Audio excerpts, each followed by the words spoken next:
Il-Knisja Parrokjali ta' Żurri it-tnejn wara nofsinhar ingħatat l-aħħar tislima lil Joe Cassar, magħruf bħala l-Belinju, deskritt mill-posta bħala bniedem sempliċi li kien jaħdem fis-silenzju iżda li kien xempju tal-kobor.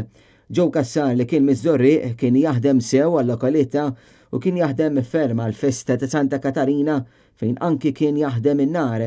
Il-Belinju kien stampatur fl-istamperija tal-Partit Nazzjonalista sa mill-bidunet fl-1971 u kien ukoll l-aħħar l-istampa n-nazzjon fuq il-magna qabel din imbieħet. Cassar li kien preżenti tul l-istorja kollha tal-istampar tal-ġurnali tagħna anki meta saru żewġ bombi mal-lejl fl-istamperija.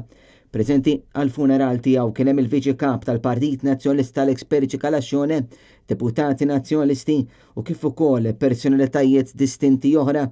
Fisem Net News inwasslu l-kondoljanzi lil qraba u l-ħbieb tal-kollega tagħna Joe Cassar il-Belinju.